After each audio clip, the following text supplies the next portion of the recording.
Hey Void, how you doing? So I actually managed to squeeze in another viewing today of one of the films in since I'm binging through Shudder, starting at the oldest added and kind of working my way through, which I will say takes a long time to scroll all the way down through the. What's my hair doing? What the hell? It is hard to fix that on camera. Fuck it. Anyway, it takes forever to scroll down through that's with just how many movies are on there. So points for being kind of prolific, but I just wish I could resort that. So again, Shutter, if you're hearing me, give us some other sort options. Would appreciate it. Thank you. But and scroll back in the second one further down there. Well, turned out I'd already reviewed. That was Cannibal Holocaust. So moved right along to the next and came across Pieces. Now I've heard of Pieces before, but I've never seen it. This is a 1982 slasher film from, is it Italian, I think? Of course it's not telling me. I think it's Italian. No, Spain. It's Spanish. I'm sorry. My apologies. Uh, should have known based on the title there. Anyway, but there's this one is dubbed over, but I will say a lot of people give crap to the dubbings for a lot of things. I thought they actually did a decent job synchronizing the mouth movements on this one, but the actors were so over the top. It was actually kind of beautiful. It made it work for me, just for hearing them go for it. Particularly the female tennis playing cop. There's a lot going on in this movie.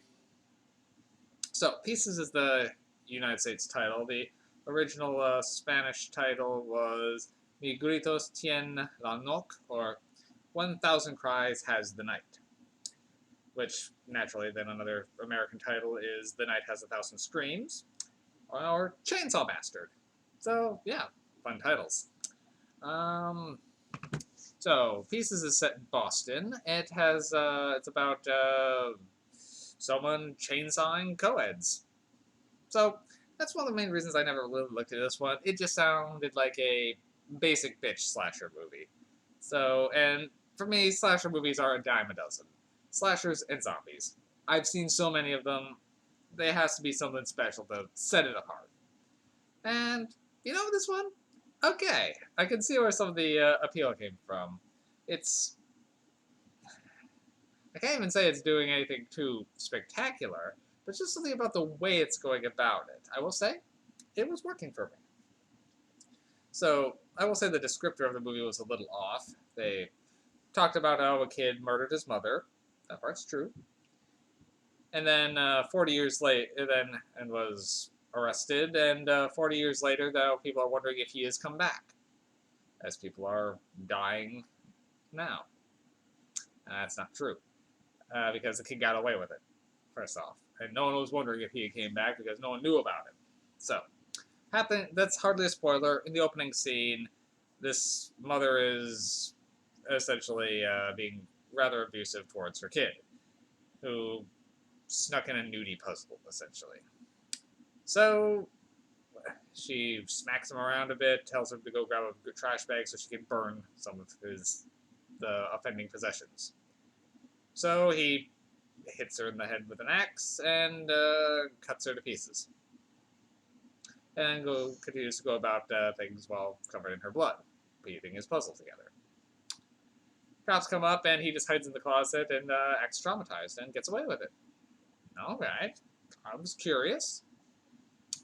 40 years later, and someone is murdering people at the school. So, who's doing it? And it's pretty much kind of a cop procedural almost, trying to figure out who done it, why. He teams up with a student who, then the main characters are a cop, a student who his girlfriend got murdered, I believe. I think that was their relationship. He was kind of playing around, so 50-50 there. And this female detective who's also she mostly works desk jobs, but she also was a volleyball star, I guess. And this movie throws everything at you. And so she's going to infiltrate school as a volleyball coach to try to, not volleyball, sorry, tennis. Why did I say volleyball? It's tennis coach. To try to lure out the killer. So, I will say there's some, the gore effects are good. The soundtrack works. A lot of this was engaging. I was not bored by this film, and particularly with how over the top a lot of it was. The kills were inventive, and were fun to watch. I will say this is one sleazy movie. There's a lot of nudity, a lot of girls being chased topless around with a chainsaw. So, okay. Now, I had to read some of the trivia to kind of get part of what was happening here.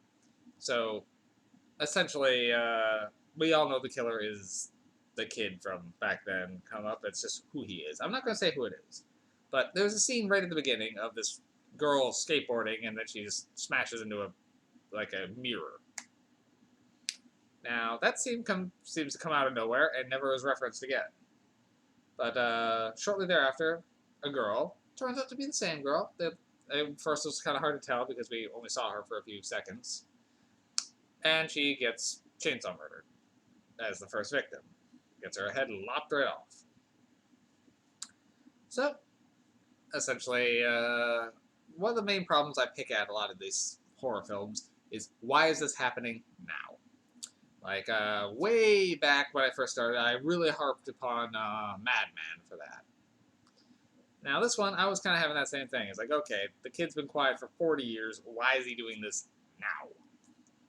And they never tell us in the movie.